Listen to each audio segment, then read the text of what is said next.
winners for 2015 is Matt Perone.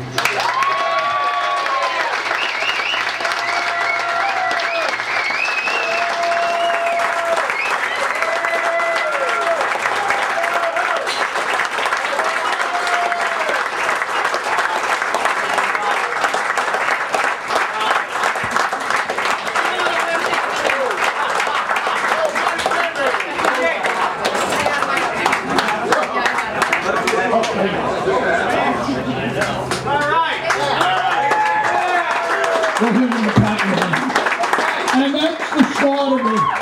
And that is what the Brooklyn Mariners have tried to be for the last going on 60 seasons.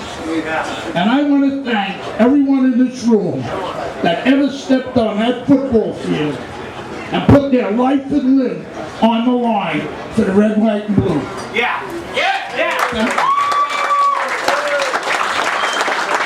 Now tonight, what we're going to do, we have honorees here, and I'd like to have Jimmy Crane come up here first.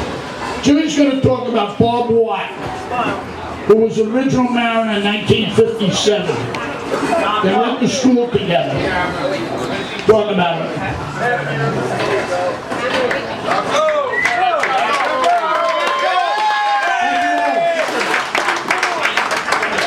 My nickname is John. Everybody always walk on a nickname. Bobby Watt's nickname was Emmett. I don't know why, but it was Emmett. Yeah, I spoke to Pudgie a few minutes ago, and I spoke to a few other people. I look around the room, and I see the alumni, and I see the players. And you know what? We all look the same. We all look great. Yeah. We should all play. Bobby Watt was a couple of years older than I was, and I used to watch him play basketball in the schoolyard of the girls' school at St. Thomas Aquinas. Bobby was like 6'1", 6'2", maybe 210 in those days. He had a full boat scholarship to the University of South Carolina, but he only lasted there 1 year. He had some romantic problems,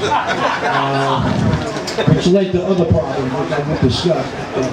He was a terrific football player. I started with the Mariners in 1968, believe it or not. Wow. And I think Watt was making a comeback. Is that right back then? Yeah. Well, Watt in those days was his usual 6'1" or 6'2", but he was 320 pounds. And he played offensive tackle. He had a gun on him. He had too much Miller High Life. But he was a terrific offensive tackle. My father, God rest his soul, was not one to give out compliments. But he told me that he thought Bobby Watt was the best football player that he ever seen play football. He was terrific. He would lead an end sweep playing offensive tackle. And he could only go about 15 steps before he would collapse. But in those 15 steps, there were 3 or 4 guys lying on their back. I mean, he was just unbelievable. Unfortunately, he's not with us. He died, 20 years ago, 25 years ago. Yeah, he, 93. But he was an absolutely terrific football player. And he was a great basketball player, too. He was a really good athlete. God rest his soul. I wish he could be here. But I'm glad that he's being inducted into the Semi-Pro Football Hall of Fame because he certainly deserves it. Thank you very much.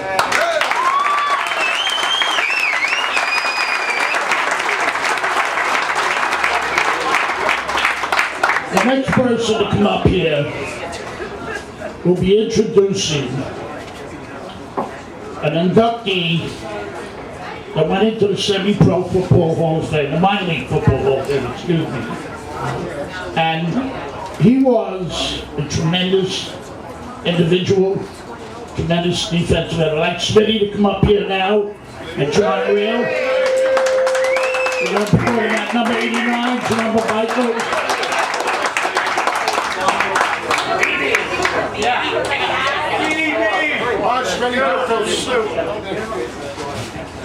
I'm sorry. And Kimball Biker was here, who was going for a master's degree in physical therapy. Thank you, Coach. I had a house in Elmont, and it was like a pub, a bar. And Bibi came over there one day, and they told him, don't go down in the basement. The old man, that's me, is down there drinking. He's got Chicago on. Don't go down there. Well, the next thing you know, he's down the steps. And he's talking to me. I said, you must be Babico. Can you drink? Can you? Well, 4 hours go by, and I find myself dancing with him. And it's been like that ever since. He was a great guy, and this is his daughter here, Kim. All right. Thank you. And love all of you, and cheers to Beebs.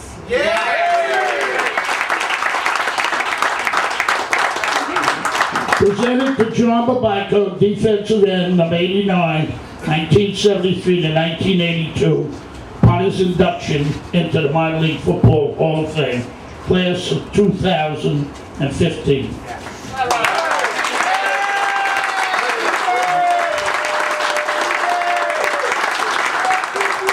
Next, I'd like to have Bill Higgins come up here, please.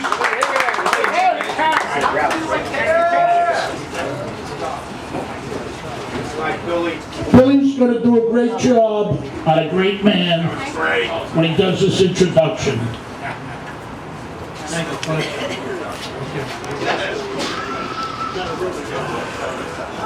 Okay, I'm here to honor a fellow teammate of mine.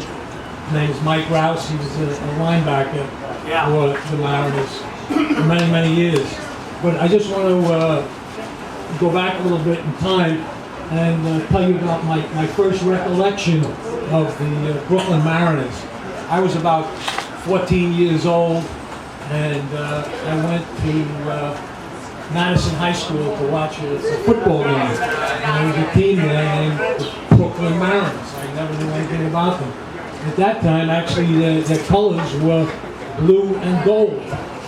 And on the sideline, there was this maniac who was pacing up and down the sideline.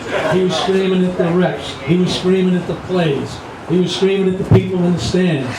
And then when he finally got so excited, he would pop a juji fruit in his mouth. And then he would choke on the juji fruit. And everybody in the stands would say, puke, Pudgie, puke. And that's how it went. And then 48 years later, last year, I went to see a Mariner game. And here's that same crazy man on the sidelines, not pacing up and down, but he's screaming at the players, he's screaming at the coach, he's screaming at the ref. And that's Pudgie, that's our Pudgie. And I'd like to thank Pudgie, and I hope all of you would too, for letting us all be part of the Mariner experience.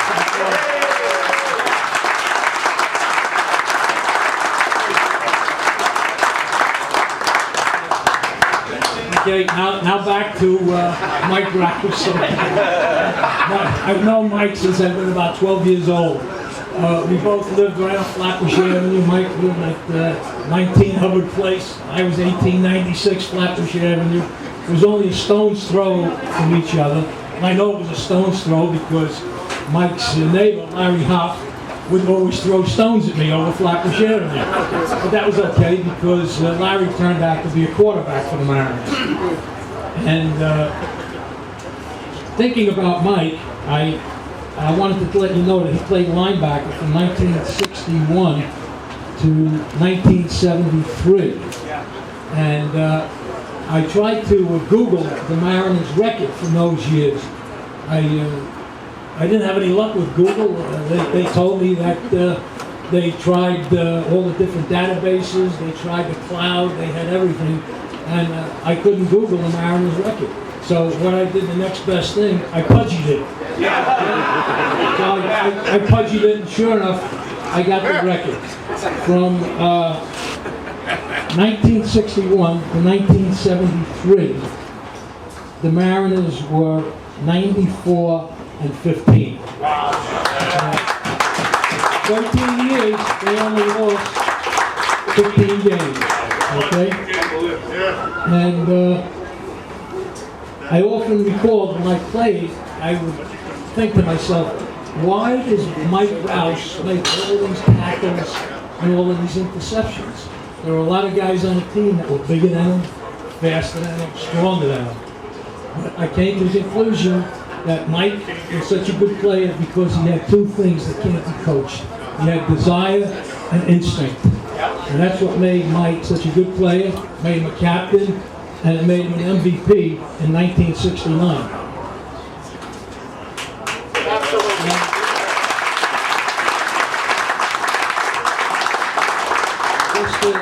In closing, I would also like to say that I'm sure many of you guys from my generation would say the same thing. I have never heard anyone say one bad thing about Mike Rouse. Well, wait a minute. There was one guy. Yes, I remember. He accused Mike of being a thief. You want to know who it was? Yeah. Okay, I'll tell you. It was actually a teammate of ours. It was his brother Mario. You want to know the guy's name? Okay. It was Gerard McGregor. Okay? Gerard accused Mike of being a thief. Gerard said that 50 years ago, Mike stole his girlfriend, Lorraine Marvelli, from him, who has been Mrs. Mike Rouse for 50 years. Congratulations, Mike. Come on up here, Michael.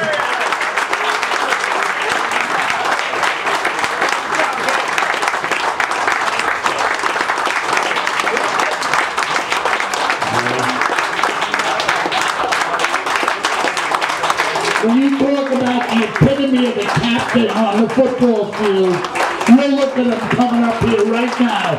Mike Rouse, number 33. Congratulations, Michael.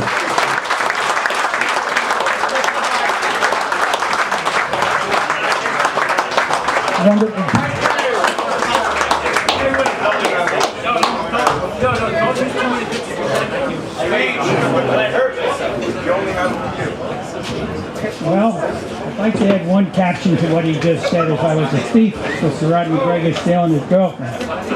I also wound up stealing Gerard McGregor's number, 33. Gerard went into the reserves for Marines one year, 61 or 62.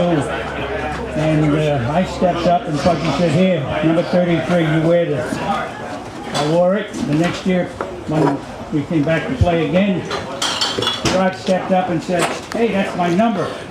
Pudgie nicely stepped in and said, okay, we'll have two 33s, one on offense, one on defense. Couldn't find a better solution to that. But I'd like to take the time to thank the Mariner organization, and especially Pudgie Walsh, for all he's done in helping myself see the light. I'd like to thank Roy McGregor, who was my first coach and coach for the Mariners. And I'd like to thank the players that I played with, because we had a nucleus of super people, great relationships. Pretty much everything was on board, no arguments. It was a great situation that Pudgie has created and continues to create. I see it now with the boys this year and last year.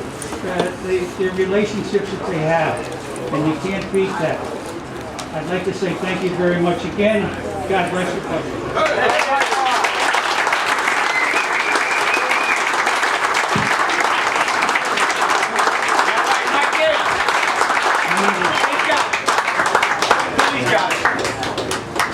Now comes a little bit of fun time.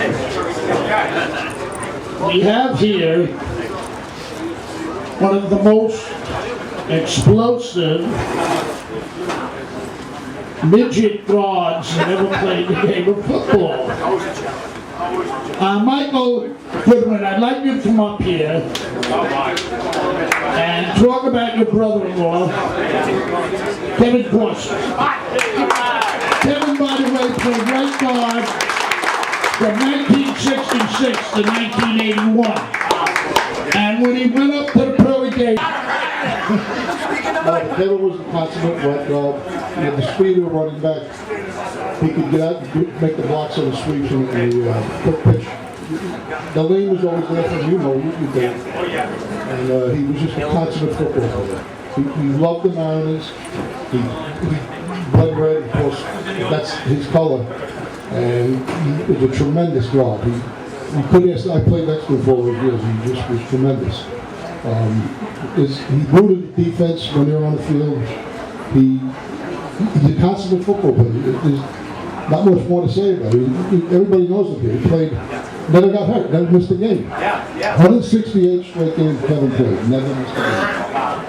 But other than that, he's in the Hall of Fame because he is a Hall of Famer. Thank you.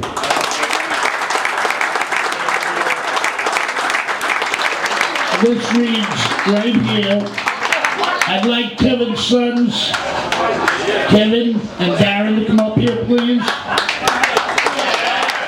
and accept this award, which says, presented to Kevin Corsi, right guard, number 68, 1966 to 1981, upon his induction into the Minor League Football Hall of Fame, class number 2015. Congratulations.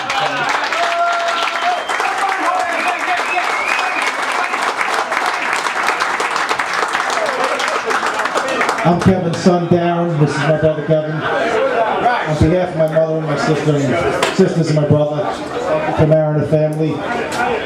For those of you who don't know my father, I asked a few stories. They're rather explosive, I'm sure. But my dad was a very dedicated person to the Mariner organization. The Mariners were great to him.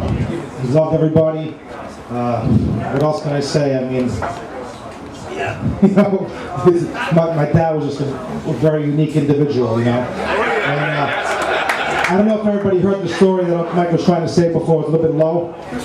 The mic's a little quiet, you know. But Pudgie sent my father out for the coin toss, and I'm going to offend a couple of Italian people, but you know what? It wouldn't be the first time. My dad was out. There's an Italian guy who ruined my dad's neighborhood, who was the official that day. I'm not sure the gentleman's name. The gentleman flips and goes, Kevin, what are you going to call? Call it in the air. And he goes, who let you be the official, you little guinea bastard? Next thing you know, they threw the flag. The Mariners started out, 15 yards behind. But that essentially sums up my father. He's 100 miles an hour, full speed ahead, wonderful football player, wonderful police officer, and most importantly, a man that you're very honored to call your father. So that's the most important thing I can say about my father. And thank you, everybody. Beautiful, Darren, beautiful. Now I'd like to have two guys come up here together, because they're going to talk about each other. The Left Side Express. They played together for 15 years. Piggy La Barbera and Danny the Crusher O'Leary. Here they come right now.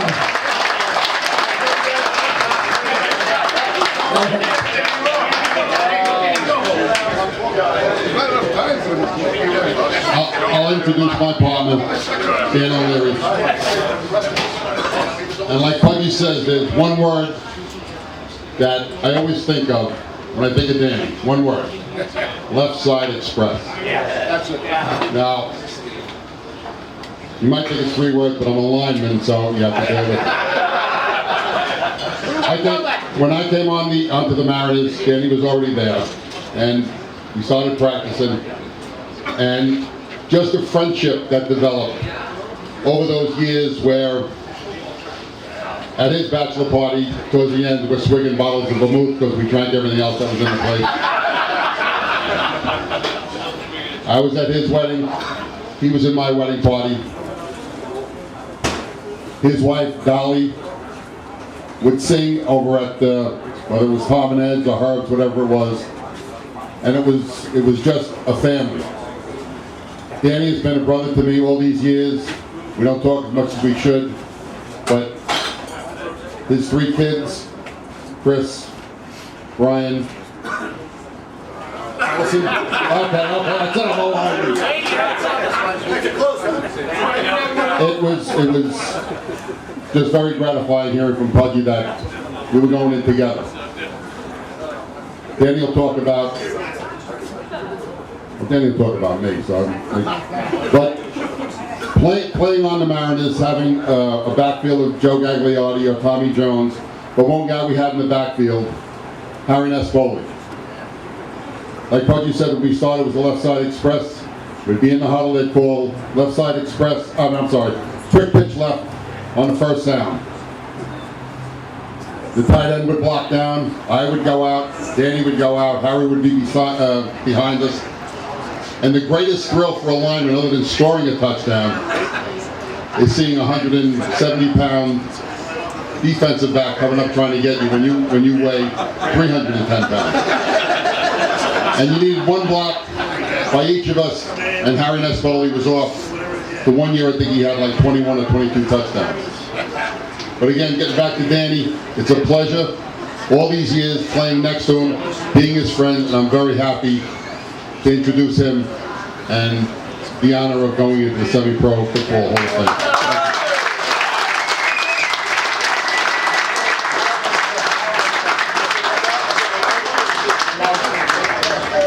I'd like to thank foremost Pudgie, who started playing for the Mariners in 1964, ended up playing for 15 years. I played with all these folks that we were talking about. Bobby Watt, BB Bibico, Bobby at the beginning of my career, BB at the end of my career. I had a great time, and all thanks to Pudgie Walsh. But playing next to Piggy as a left side express, they used to write us up in the newspapers as the left side express, the baby pachyderms. But I was never the guy that was 310 pounds. At that time I was the midget, I was only 247, 250. But what I liked the best about the quick pitch was that when I got out, there was nobody left to block. Because Bobby had wiped out everybody, so I could just turn upfield and escort Harry for a little while till he got into the end zone. Being involved with Bobby though was being involved with a family. I was involved and played with both of his brothers, his father, who was the meanest looking guy, but the nicest looking person you ever met in your life, used to hold all the values. And at that time, it included maybe 6 or 8 guns from guys who were on the police department. And nobody would take anything away from this guy. But I played ball with Bobby. I played ball with his brothers. His sister Angela was a big part of it, but his family was my family. We had a great run together. We had some good times together. But one of the things that I remember, Pudgie used to run smoking to raise money for the police department. And he used to put best friends against each other. He would put Billy Ahern against Larry Fitzpatrick, John Rail against John Sandiamo, and me against Piggy. So Piggy never boxed a day in his life, and I had a little experience. So we were boxing against each other, and he came rushing across the ring, and I stepped to the side and I hit him with a left hook. He didn't take it so well. So now for the next 3 rounds, I'm 247, he's 310 pounds. I have to carry him around on my shoulders. So when he told me, I hadn't drank for 3 weeks, which was very exceptional at the time, getting in shape. But I get back to the locker room, and he's hyperventilating. So instead of going out and enjoying myself, we ended up in Kings County Hospital for the evening. I love him, I love the Mariners, and I would like to thank you all very much.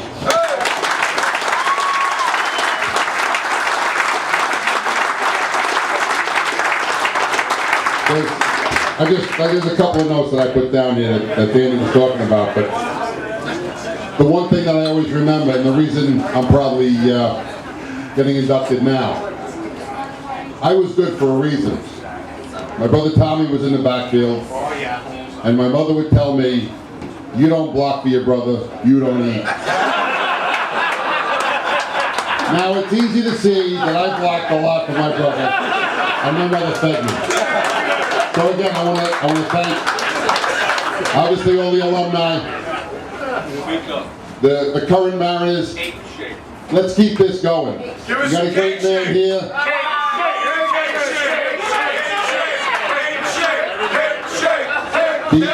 Unfortunately, August 8th of last year, I had my hip replaced, which left the right cheek inoperable. So if I shake now, it's only going to be the left cheek, and it wouldn't be the same. So again, thank you very much, and a great big hand. This man right here, Pudgie Walsh. Thank you. Great job, Danny. Great job, Pudgie. And I want to read Bob Lababera. Left tackle number 79, 1965 to 1980. Got his induction into the Minor League Football Hall of Fame, class 2015. And Danny the Crusher O'Leary. Dan O'Leary, left guard, number 64, 1964 through, I got 78 here to the right. Upon his induction into the Minor League Football Hall of Fame, class of 2015. Thank you very much, Dan.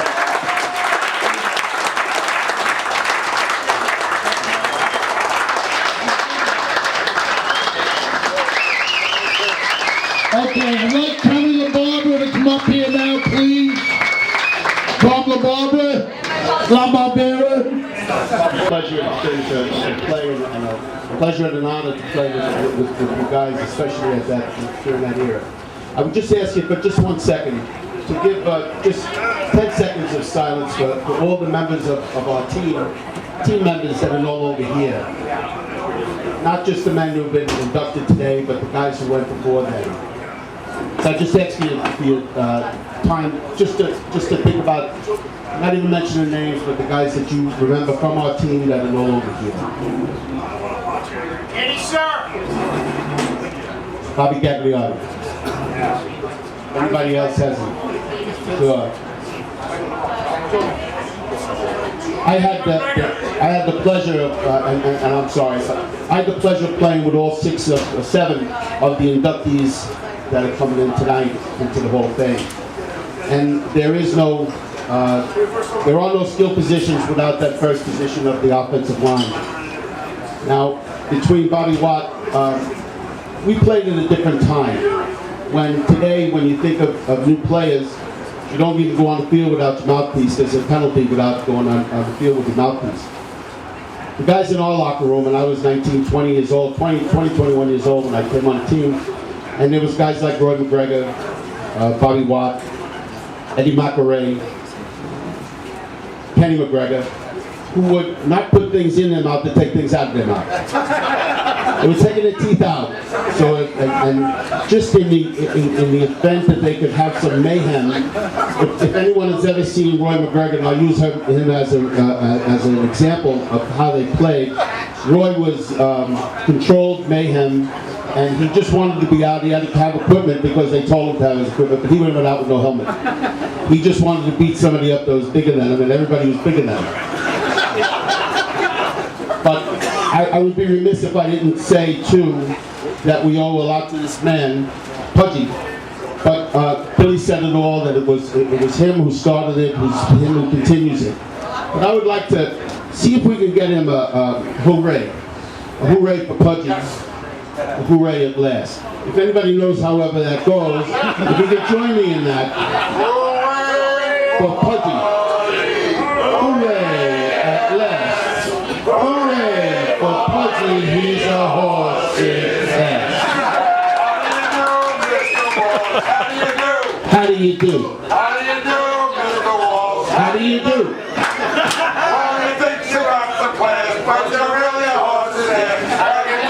Mr. Pudgie, how do you do? How do you do? Again, running behind me, and I never heard it, and it was never in the papers, the Left Side Express. It was the backs who got the press. But there was no backs without these guys. Like, to say that they kept up with them, and they mentioned Harry Gaspoli, but Harry is nowhere around. Harry didn't come, did he? But we're here.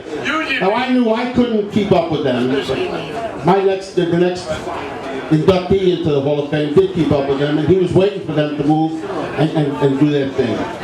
Our offensive line got the biggest compliment that I can imagine when I went to the Mariner-Fireman game, and the current Mariner quarterback is a Legree. So we were talking to Chris Legree, who's come from the pedigree of Canarsie football. He didn't mention anything about Joe Gag, anything about the skill positions. He mentioned our offensive line, and he said we were always in awe of your offensive line. So I give them kudos, and I know that they deserve, both here and gone, they deserve a big round of applause. It made our team what it was. What it is. Now to the current, my next inductee was my backfield mate for many years with the Mariners. Came from Queens, played for the Lindbacks, he didn't come in through our organization from the neighborhood. But he proved to be just as much a part of our neighborhood and that type of person that he could have lived on our block and he could have played with us when we were kids. Absolutely the toughest guy that I've ever played with. When we played, I was honored to play with him, also with the sanitation team when we played against the cops and firemen. But he had a mishap one day where he cut off part of his pinky. And it was 2 days before the game, and he wrapped it up and he came to the game. So I could never imagine that he would be that good and that strong, but I know that the way he played, how he runs his life, his children, and I've just been proud to know him. My brother from a different mother, Donnie Curtin.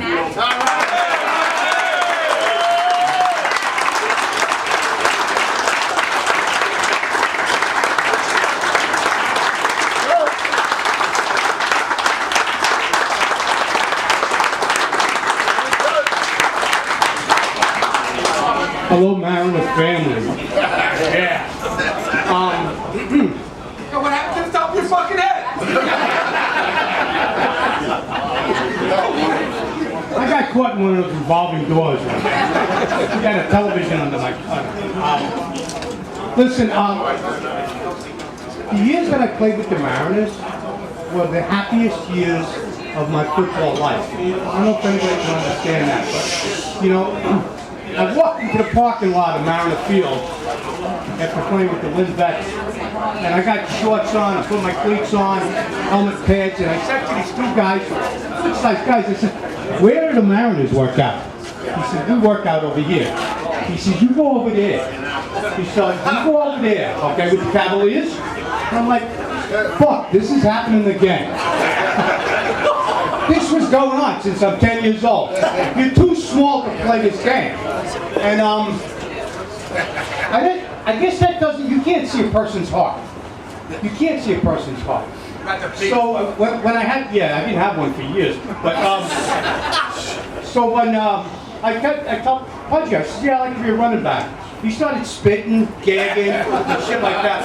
So I walked away. I said, nah, it's not gonna happen. So I worked out with the defense, and then one game before the season was starting, this was such a major breakthrough.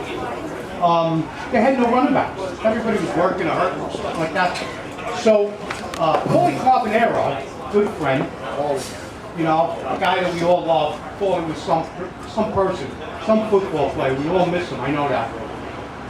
He says to Pudgie, let Donnie be the running back. And he starts spitting and gagging. So we made this thing. We got Billy Schalise. We took him from tight end, put him in front of me, we ran the I, and I went for 157 yards. So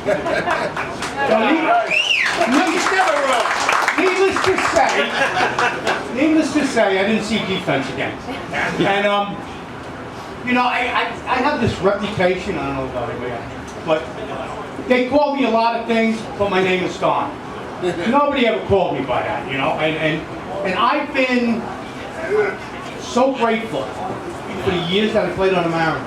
I want to thank Tommy LaBarbe personally, because this guy was in front of me, clearing out holes, knocking linebackers out of the way. His brother, Danny O'Leary, I ran behind that express.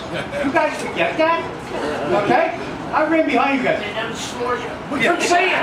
We couldn't see it. The key for my success was I got down a little bit lower, and the linebackers never saw me. All right? But I love Pudgie Walsh. I know it's hard to realize. It's not a physical thing, okay? But this guy is the greatest. You know, since 1957, this has been going on. And how fortunate are we? Look at all you guys out here. You're all playing football because of him. Because of him. A great organizer. Great organizer. Yeah, I had the joy of playing with all the officers, okay? And all the guys that came up in before me were on my team. Were on the team with me. So, you know, there's guys missing that I miss, you know, and we'll all remember them. But there's one thing that really stands out in the whole Mariner organization. It's Mariner pride. It's Mariner pride. You know, I went to a championship game down in Fort Pierce, and they had this team from California show up, and they had these 6 Samoans that was 300-something pounds, and they had these guys from arena football, and guys from Notre Dame, and I stayed in the hotel with them. And my wife at the time is looking at them saying, oh my God. So we go to the field, I'm going to tell this. We go to the field, and they're working out, and the Mariners start trickling in. All right? And they get dressed on the sideline. Now, the pants ain't matching. The helmet's got all different color paint on from hitting the other guys. All right? And my wife says, you guys are in trouble. I says, no, we're not. I says, no, we're not. I says, when the ball gets kicked off, we're going to start playing smash mouth football. The only way to play it from Brooklyn. And we beat those guys 36-6. 31-6. He's always correcting me. He knows all. Did I tell you guys I loved him? Yeah. But you know, for me, 5'8", 165 pounds. Was it 165 or 160?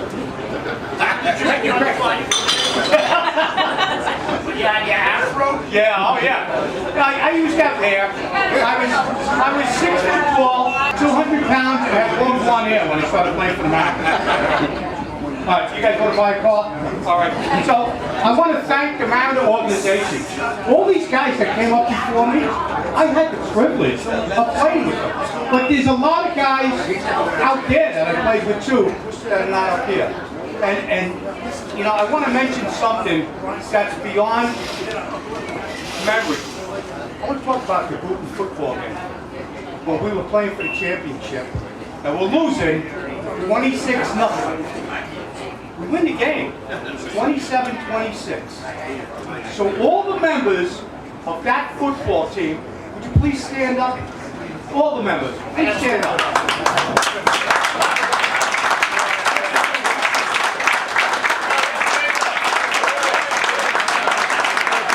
You want to talk about the comeback? We never said no. We never gave up. We came back and we beat them.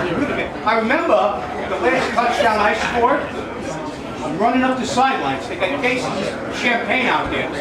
Snatched the bottle, shook it up, and squirted all over them as I ran up the sidelines. And then we took the boot and the big sign they had on the fence. We took that, put it on the bus, went back to Brooklyn. That's where the cake shake came from. We come back, nobody in the bar knows we won the game. We come off the bus doing the conga line, all right?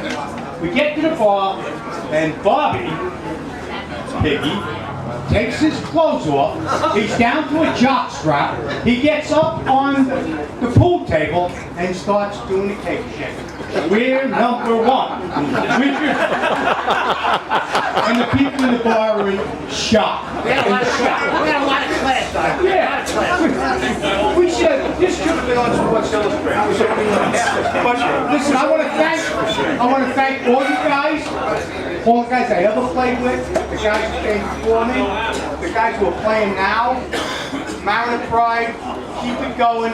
Pudgie's here for us. Thank you, guys.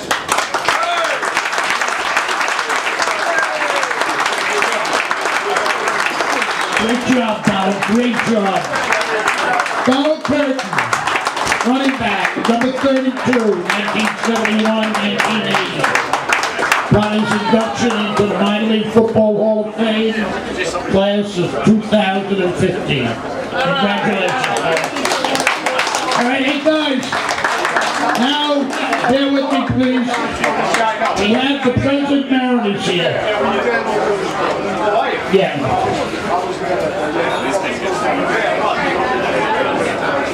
All right, this fella has played for the Mariners, I guess about 17 years, out of Kingsport, out of the Jersey Giants, and he's threatened to retire. I can't let him retire till we get another center. Eddie Christie, come up here, Coach's Award. For the Mariners, congratulations, Ed. The next fella played for the Mariners. He came down with Newburgh, he looked at us, and then he played with us for I don't know how many years. And it's the first time he'll be honored with the Coach's Award. Kurt Gordon, number 4.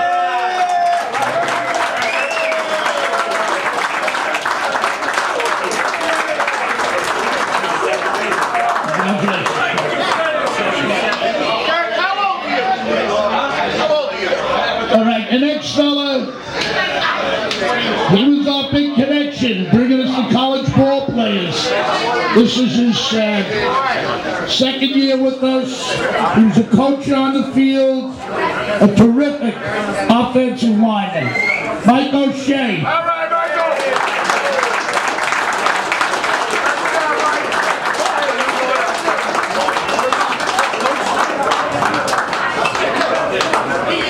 the next fellow, what can I say about him? He just finished his 21st year playing linebacker for the Brooklyn Mariners, and he still won't retire. He's still the toughest guy on the field. Come on up here, Sean McGlynn.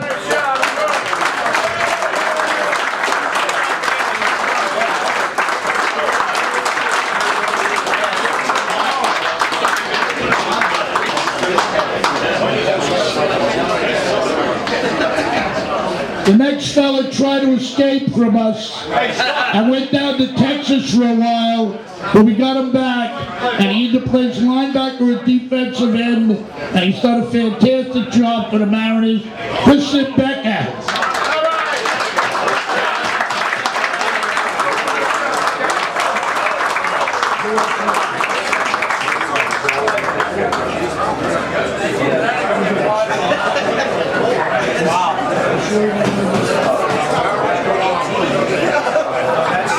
Now the next fella, he never wants awards.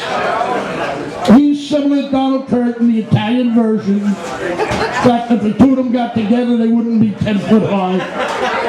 I cut him 3 times 21 years ago, and then he came back and won the MVP. Coach's Award, Mike Cerrone.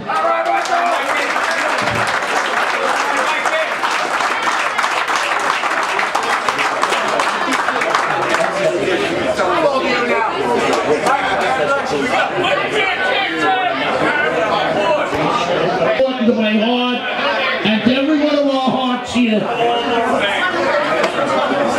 You sit down for a minute. Someone missing in this room that had been with me since 1957.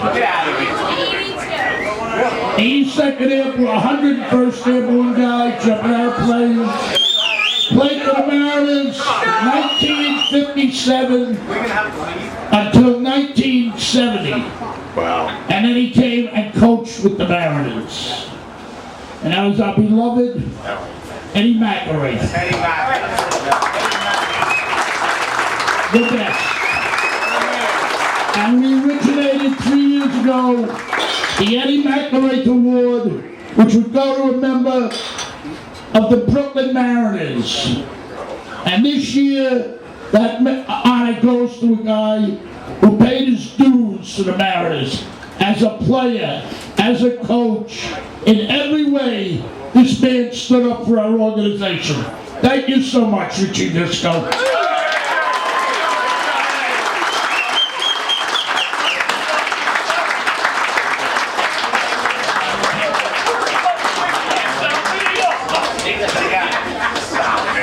Larry Forley, this is your speech. This 25 years I was with the team. I played for Eddie, then I coached with him. I partied with him. What a great man. This is a great honor to receive this award. And because Eddie was an original Mariner, right, 1957, and I came on this team in 1983 as an 18-year-old, and I was stuck here for 25 years. I've heard, did I say stuck? Yeah. I've heard all the stories about you guys in this room 100 times, and I tried to live up to you guys. So. I hope we did a good job with 4 national championships, 15, 20 league championships, and it was because of the guys that were in this room, right? We try to live up to your guys' name, and Pudgie, thank you very much. Once again, love you. You did us proud, Rich.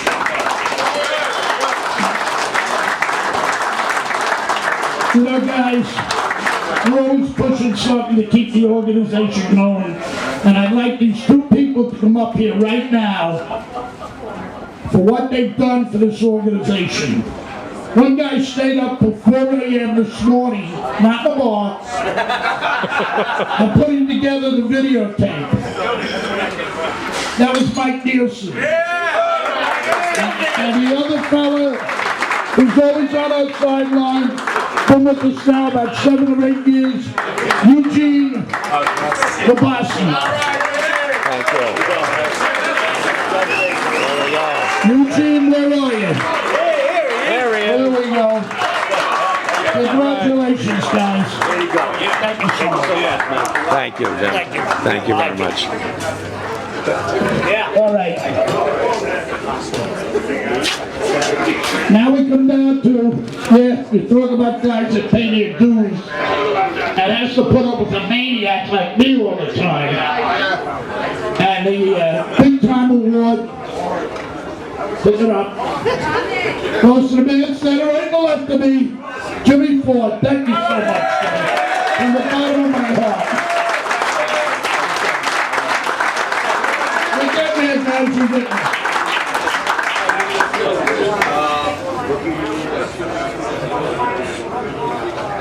offensive MVP. Let me tell you something. This guy came down this year. I have never seen anyone that big and that fast move. Came out of Sacred Heart College up Connecticut, played for Xaverian High School.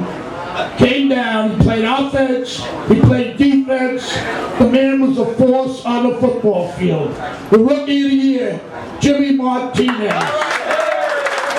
Look at the size of this guy.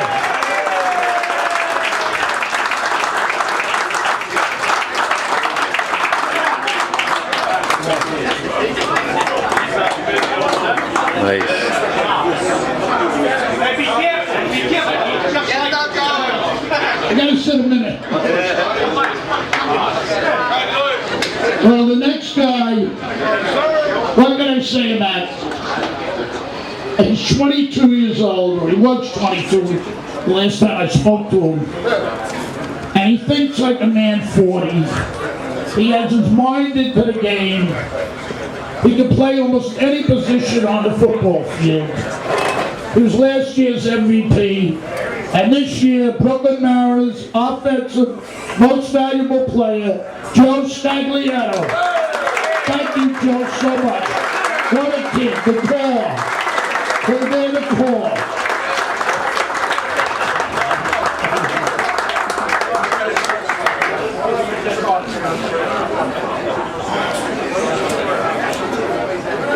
The next one has a very Brooklyn bloodline, and his father played for the Mariners,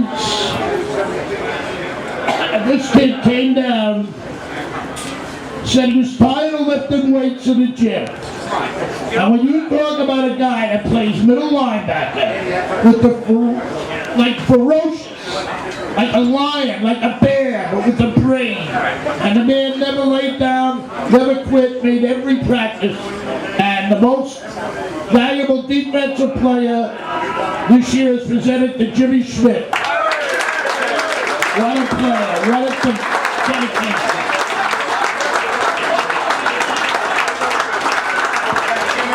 All right, guys, we're getting there.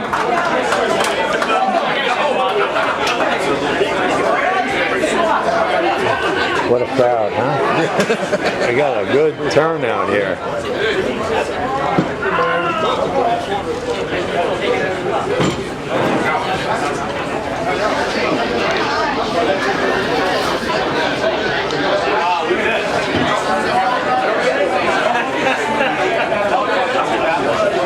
All right, guys, attention, please.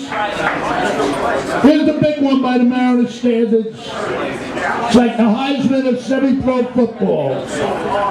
And this year, this kid has been with us now 2 years. Scored a bunch of touchdowns, made every practice, great attitude, team player all the way, and well-deserving. His MVP is Michael Thompson. All right, nice. All right, excellent.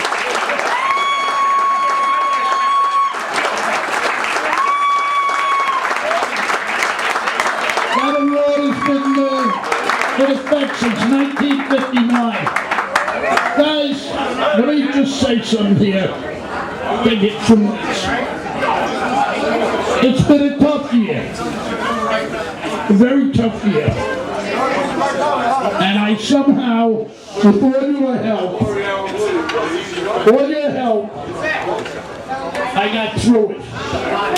And as long as I'm standing here, I guarantee you, the Brooklyn Mariners will put a football team on the football field.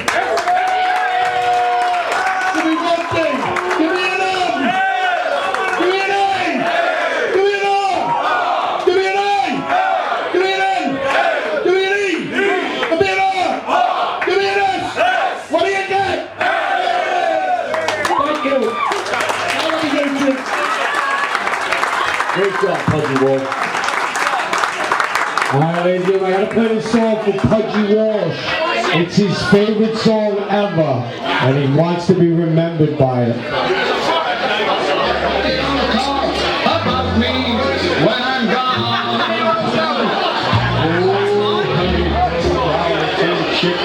Ceases from now on.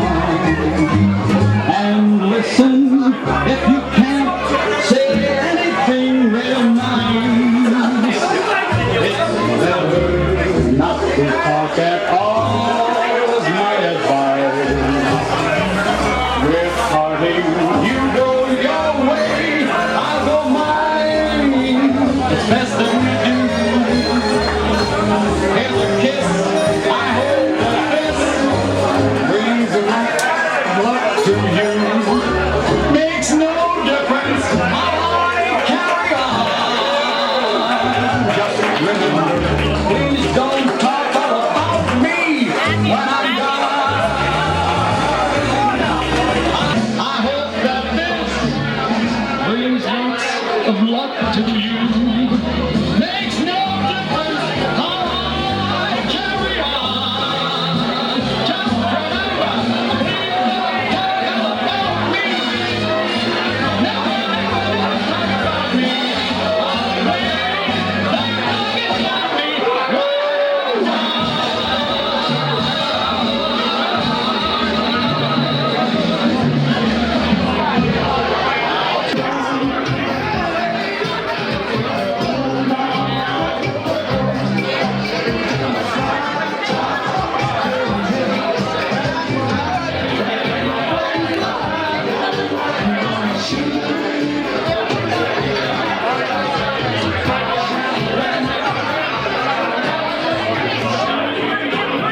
Okay, guys, listen. I got to get that family behind you, too.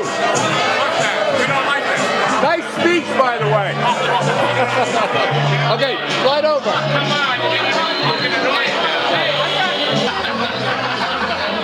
Okay. Nice.